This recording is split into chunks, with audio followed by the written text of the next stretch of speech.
ஏழு நில்லு. என்னண்ணா? ஆமாம், அந்த குமாரை போட்டு எதுக்கு அப்படி அடி அடின்னு அடிச்ச? அண்ணே, டெஸ்ட்டுகளில் கொஞ்சம் பேப்பர் காட்டு நானும் எழுதிக்கிறேன்னு சொன்னானே, காட்ட மாட்டேன்ட்டானே. நான் எவ்வளோ கெஞ்சினே, கவனிக்காத மாதிரியே இருந்துட்டானே, அதான் அடித்தேன். உங்களுக்கு பேப்பரை காட்டலன்னா அடிச்சிருவீங்கண்ணே. நீங்கள் அவ்வளோ பெரிய ரவுடி ஆயிட்டீங்கண்ணே. உங்களெல்லாம் முளையிலே கிள்ளணும்ல. அவனை அடித்தா உங்களுக்கு என்னண்ணே? எனக்கு என்னவா சொல்கிறானே?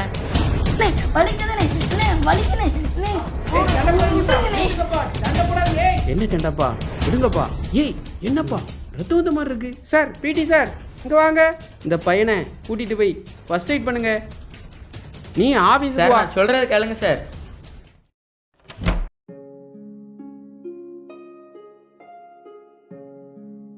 Good morning madam. Good morning. எல்லா ஸ்டாஃபும் ஒழுங்காக அட்டன் ஆகுறாங்களா? ஆமாம் மேடம், இப்போ எல்லாரும் ஒழுங்காக அட்டன் ஆயிடுறாங்க. ரோஸ்லின் மேடம் மட்டும் 1 வீக் மெடிக்கல் லீவில் போயிருக்காங்க. உள்ள அனுப்புங்க.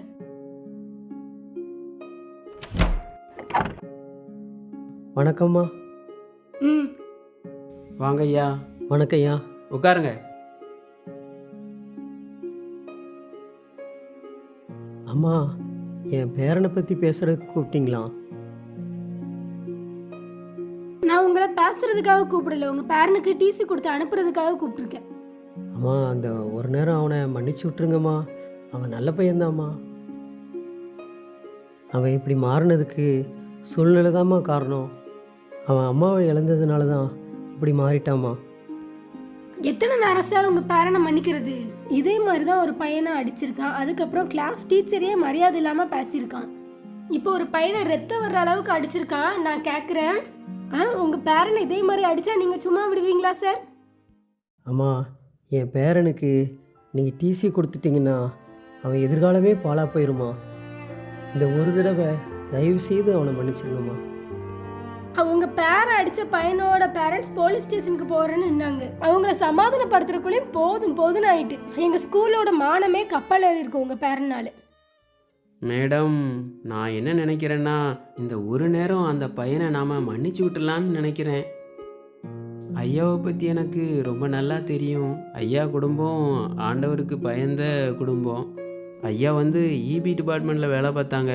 சம்பளத்தை தவிர 1 ரூபா கூட எக்ஸ்ட்ரா லஞ்சம் அப்படின்னு எதுவும் வாங்க மாட்டாங்க. ரொம்ப நேர்மையான ஐயா. ரிட்டையர் ஆகிற வரைக்கும் அப்படி தான் இருந்தாங்க.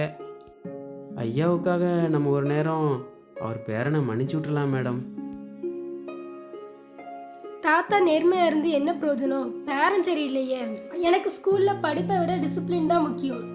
மேடம், இந்த ஒரு முறை மன்னிக்கிறேன்.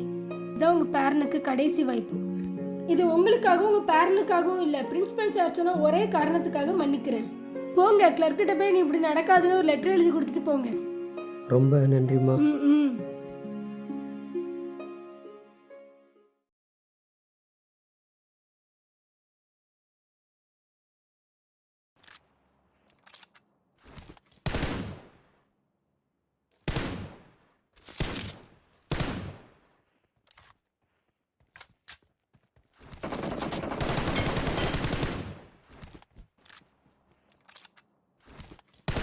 பண்ணிடுவோம் சார், பண்ணிடுவோம். வாப்பா டேவிட்டு.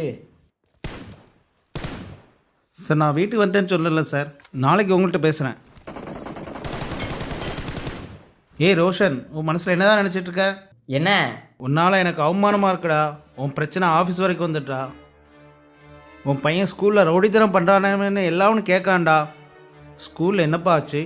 கரஸ்பாண்ட் மேடம் என்ன சொன்னாங்கப்பா? மேடம் டிசி வாங்கிட்டு போங்கன்னு சொல்லிட்டாங்கடா. நானும் எவ்வளோ கெஞ்சி பார்த்தேன், முடியவே முடியாதுன்ட்டாங்கடா. பிரின்சிபல் சார் தான் நமக்காக பரிந்து பேசினார்டா. இதுதான் கடைசி நேரம்னு சொல்லி மன்னிச்சு விட்ருக்காங்கடா. ஆண்டவர் தான் இவனுக்கு நல்ல புத்தியை கொடுக்கணும். இந்த புத்தி கெட்டவனுக்கு ஒரு நாளும் புத்தியே வராது. நான் உனக்கு என்னடா குறை வச்சேன்? லேப்டாப் கேட்ட வாங்கி கொடுத்தேன், ஐஃபோன் கேட்ட அதையும் வாங்கியிருந்தேன். உனக்கு சாப்பாட்டுக்கு குறையா, ட்ரெஸ்ஸுக்கு குறையா?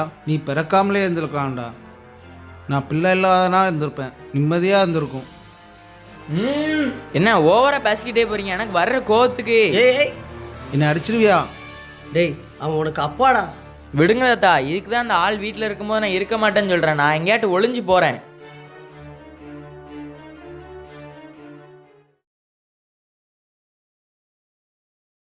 கவலைப்படாத டேவிட்டு, ஒரு நாள் அவன் உன்னோட அன்பை புரிஞ்சுக்குவான். இரு டேவிட், நான் போய் யாருன்னு பார்க்குறேன்.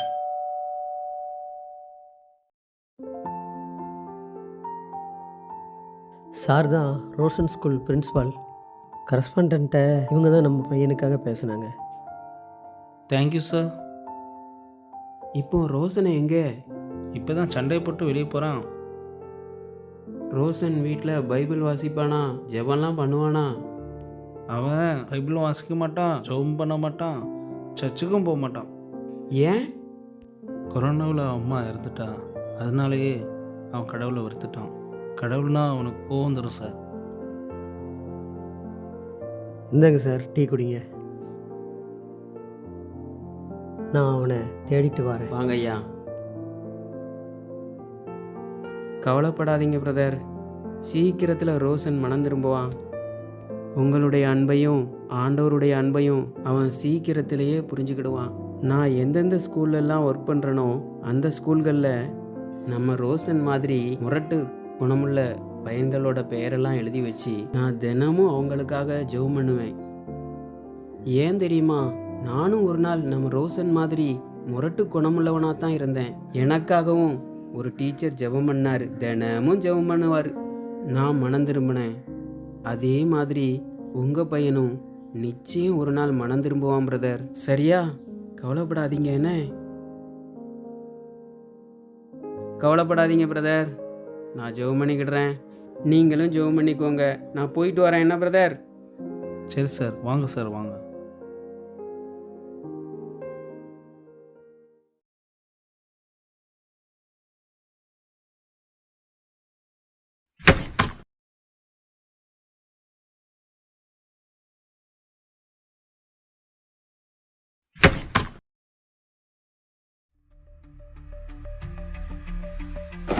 தாத்தா என்னாச்சு?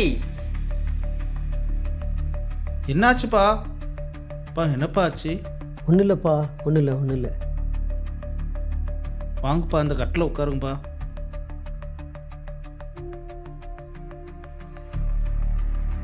எப்பா, போடா, தாத்தாக்கு தண்ணி கொண்டாடா. அதெல்லாம் வேண்டாம்டா, உட்கார்றா நீ. என்னப்பா? என்னன்னே தெரிலடா, ஒரு வாரமாக கண்ணு இருட்டிக்கிட்டே இருக்கு. கண்ணு மங்களாவே தெரியுதுடா. அப்பா, அப்போ உங்களை கண்ணாஸ்பத்திரி கூட்டு போகணுமே. எனக்கு வேற முக்கியமான மீட்டிங் இருக்குது, நேரம் வேற இல்லையே. தாத்தாவை ஹாஸ்பிட்டலுக்கு கூட்டு போகிறதுக்கு உங்களுக்கு என்னைக்கு தான் நேரம் இருந்துச்சு? இன்னைக்கு நேரம் இருக்கிறதுக்கு? நீ வாயமோண்டா.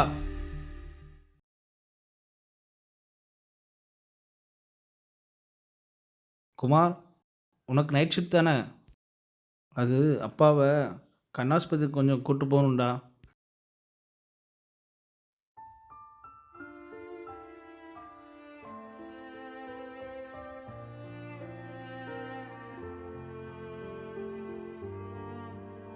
அப்பா, கண்ணாஸ்பத்திரியில் என்னப்பா சொன்னாங்க? கண்ணில் நரம்பு வீக் ஆகிட்டான்டா. இனி இப்படி தான் இருக்குமாண்டா. இந்த குச்சை கொடுத்து இதில் நடந்து பழகிக்கோங்க அப்படின்னு சொல்லி அனுப்பிட்டாங்கடா. இவனுக்காக அழுது அழுது உங்கள் கண்ணு வீணாக போயிட்டுப்பா. என்னை கரிச்சு கொட்டாமல் உங்களால் இருக்கவே முடியாதுண்ணே. தயவு செய்து 2 பேரும் எனக்காக சண்டை போடாதீங்கப்பா. எனக்கு வயசாகிடுச்சுலப்பா, அதனால் கண்ணு மங்கி போச்சுப்பா. இதுக்காக நீங்கள் சண்டை போடாதீங்கப்பா.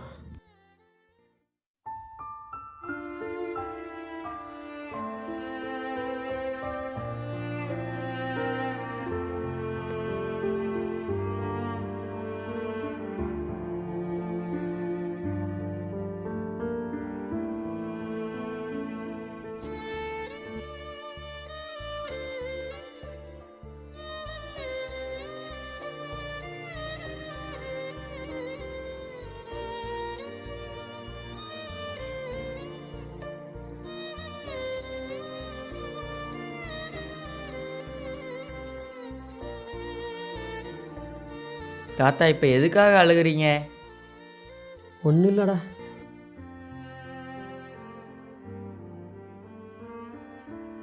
அன்னைக்கே நான் சொன்னோம்ல தாத்தா, நான் இருக்கும்போது நீங்கள் எதுக்காக கவலைப்படக்கூடாதுன்னு. நான் இருக்கேன் தாத்தா, சொல்லுங்க தாத்தா. எனக்கு பார்வை தெரியாமல் போனதை குறித்து கூட கவலை இல்லைப்பா. அது எனக்கு வயசாகி போச்சு. ஆனால் இந்த பைபிளை வாசிக்க முடியல பார்த்தியா, அதான் எனக்கு ரொம்ப கவலையாக இருக்குப்பா. அதான் இப்போ மொபைலில் ஆடியோ பைபிள் ஆப்லாம் இருக்குல்ல, அதுலேயே நீங்கள் கேட்கலாமே. ஆமாப்பா, உங்கள் அப்பா மொபைலில் வச்சு தந்தான்ப்பா. எனக்கு ஒன்றுமே புரிய மாட்டேங்குதுப்பா. யாரோ என்னமோ பேசிக்கிட்டே இருக்கிற மாதிரி இருக்குது. எனக்கு ஒன்றுமே புரியலப்பா. நான் இப்போ உங்களுக்கு பைபிள் வாசித்து காட்டலாம், ஆனால் எனக்கு தான் பைபிளே பிடிக்காதே. எதுக்கு தாத்தா இந்த பைபிளு, கடவுள், கோயில் இதெல்லாம் தேவையா? எல்லாம் பொய் தாத்தா. அப்படிலாம் பேசாத ரோசன். ஏன் பேசக்கூடாது? கடவுள்னு ஒருத்தர் இருந்தா எங்கள் அம்மாவை கொரோனாலேருந்து காப்பாற்றிருக்க மாட்டாரா? நான் எவ்வளோ அழுதேன் தாத்தா.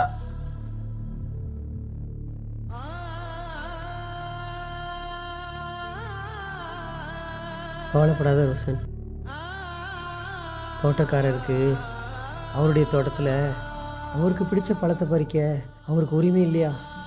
அதை போல தான் ஏசப்பாவுக்கு உங்கள் அம்மாவை ரொம்ப பிடிச்சிருக்கு. அதனால தான் அவரோட கூட இருக்கிறதுக்கு அவர் அழைச்சிட்டு போயிட்டார். போங்க தாத்தா, அவருக்கு பிடிச்ச பிள்ளைங்க கோடிக்கணக்கில் இருப்பாங்க, ஆனால் எனக்கு இருந்தது ஒரே ஒரு அம்மா தானே. அதெல்லாம் விடுங்க தாத்தா. நான் உங்களை ரொம்ப நேசிக்கிறேன். அதனால் எனக்கு நம்பிக்கையே இல்லைனாலும் நான் உங்களுக்காக பைபிள் வாசித்து காட்டுறேன். என்ன தாத்தா வாசிக்கணும்? யோசுவா 10ஆம் அதிகாரத்தில் 13ஆம் வசனத்துலேருந்து வாசிப்பா.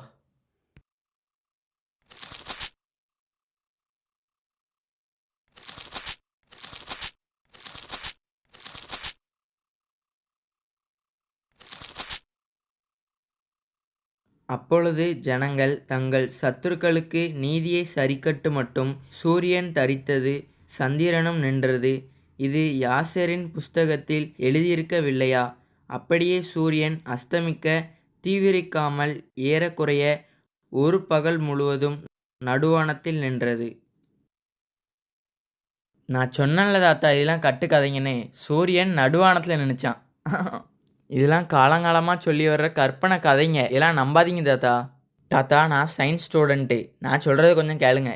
சூரியன் சுற்றுறதுனால நமக்கு பகலரவு வரல, பூமி சுற்றுறதுனால தான் நமக்கு பகலரவு வருது.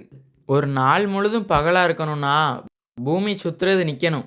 பூமி சுற்றுறது நின்னா என்ன நடக்கும் தெரியுமா? என்ன நடக்குமா?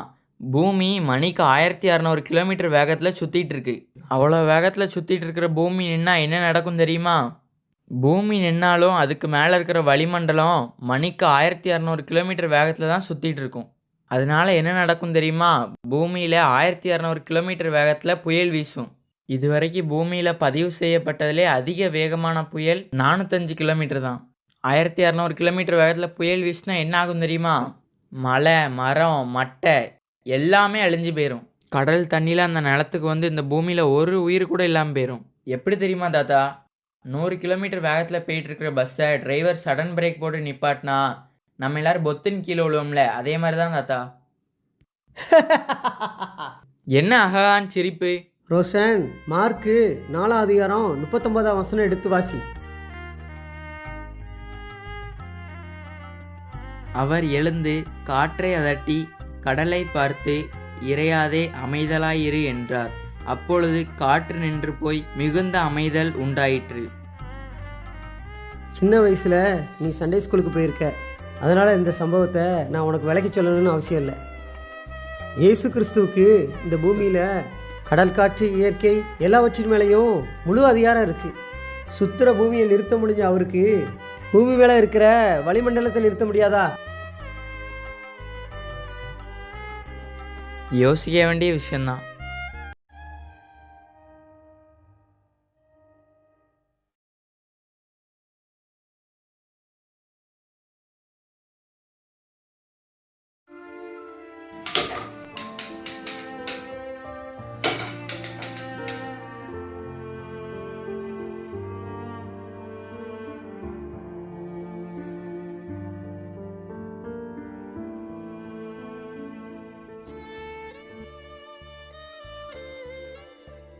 தாத்தா, என்னப்பா? என்ன கவலையாக இருக்கீங்க? நான் தான் உங்களை கவலைப்படக்கூடாதுன்னு சொல்லியிருக்கோம்ல. என்னன்னு சொல்லுங்க.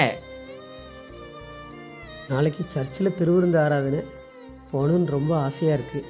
உங்கள் அப்பாவுக்கு வேறு போர்டு மீட்டிங் ஏதோ இருக்கான், அதனால் உங்களை கூப்பிட்டு போக முடியாதுன்ட்டான்.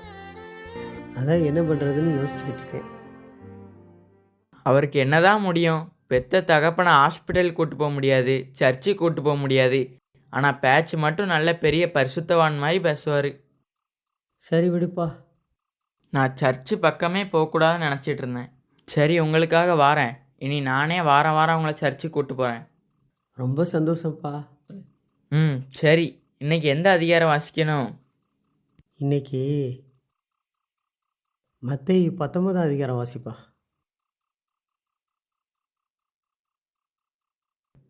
இயேசு இந்த வசனங்களை சொல்லி முடித்த பின்பு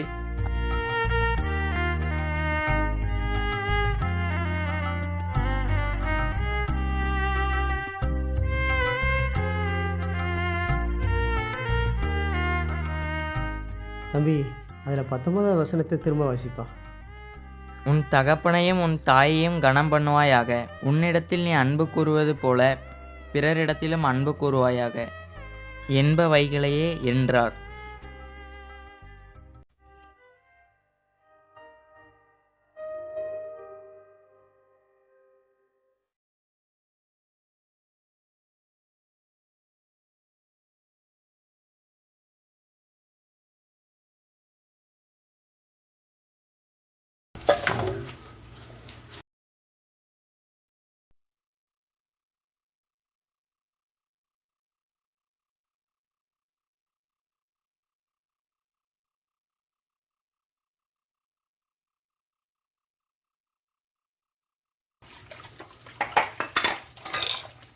தாத்தா, தூங்கிடாதீங்க, இப்போ வந்துடுறேன்.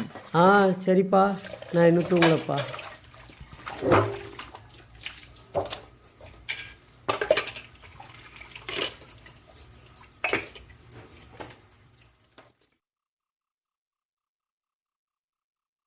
தாத்தா, என்ன தூங்கிட்டீங்களா?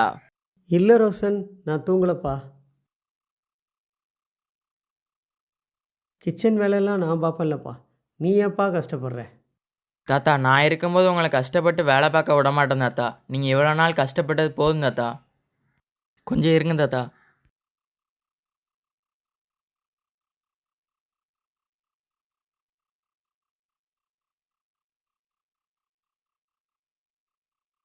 அப்பா, சப்பாத்தி சுட்டு ஹாட் பாக்ஸில் போட்டு டைனிங் டேபிளில் வச்சுருக்கேன், வந்து சாப்பிடுங்கப்பா.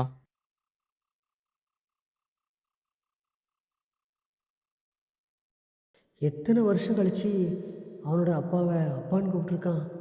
ஆண்டவருடைய வார்த்தைக்கு உயிரும் இருக்குது, வல்லமையும் இருக்குது. எத்தனையோ கொலைகாரங்களையும் மாற்றின கர்த்தருடைய வார்த்தை என் பேரனை மட்டும் மாற்றாதா என்ன? ஆண்டவரே, என் பேரனை மாற்றினதுக்கு ரொம்ப நன்றிப்பா. தாத்தா, எனக்கு ஏசாயா 49 தானே வாசிக்கணும்? ஆமாப்பா. சீயோனே, கர்த்தர் என்னை. அதில் 15வது வசனத்தை இன்னொரு தடவை வாசிப்பா. ஸ்திரீயானவள் தன் கற்பத்தின் பிள்ளைக்கு இறங்காமல் தன் பாலகனை மறப்பாளோ? அவர்கள் மறந்தாலும் நான் உன்னை மறப்பதில்லை. சரி தாத்தா, நாளைக்கு எக்ஸாம் இருக்குது, நான் போய் தூங்குறேன், நீங்களும் தூங்குங்க. சரிப்பா.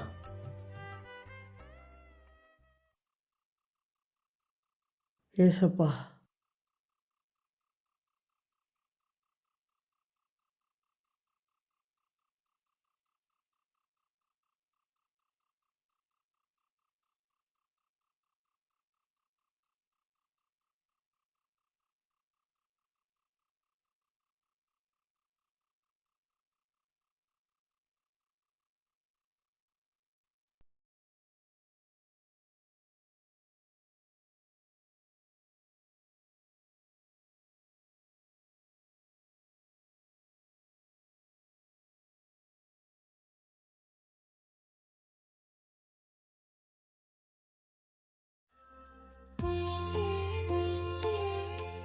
தாத்தா, இன்னைக்கு எனக்கு எக்ஸாம், ப்ரேயர் பண்ணி அனுப்புங்க. அல்லேலூயா, ஆண்டவருக்கே ஸ்தோத்திரம்.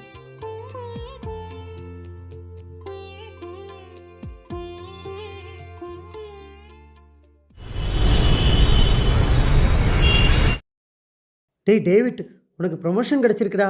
லெட்டர் அந்த டேபிளில் வச்சுருக்கேன்டா. யார்ப்பா லெட்டரை படித்தா? நான் தான் படித்தேன். நீங்களா? ஐயையோ, உண்மையை சொல்லிட்டனோ? எனக்கு நல்லா கண்ணு தெரியும்டா. என் பேரை மனம் திரும்பணுங்கிறதுக்காக கண்ணு தெரியாத மாதிரி நடித்தேன்டா. என்னப்பா சொல்கிறீங்கப்பா? என் பேரன் பைபிள் வாசிக்கணும், சர்ச்சுக்கு போகணுங்கிறதற்காக அப்படி நடித்தேன். நான் நினச்ச மாதிரியே அவன் பைபிள் வாசிக்க ஆரம்பிச்சிட்டான்டா, சர்ச்சுக்கும் போக ஆரம்பிச்சிட்டான்டா. இன்னைக்கு அவன் டெஸ்ட் எழுத போகிறான்டா, என்கிட்ட வந்து ஜெபம் பண்ணிட்டு போகிறான்டா. அவன் தினமும் ஜெபம் பண்ணிட்டு தான்டா தூங்குறான். உண்மையிலேயே நம்ம ரோஷன் மனம் திரும்பிட்டான்டா. ரோஷன் மனம் திரும்பதில் எனக்கு சந்தோஷம்தான்ப்பா. ஆனால் 6 மாதமாக வீட்டோட நீங்கள் அடைஞ்சு கிடந்தது எனக்கு ரொம்ப வருத்தமாக இருக்குப்பா. இயேசு கிறிஸ்து நமக்காக அவருடைய உயிரையே கொடுத்துருக்கிறாரு. நான் என் பேரனுக்காக இதை செஞ்சது எனக்கு பெரிய விஷயமா தெரியல டேவிட்.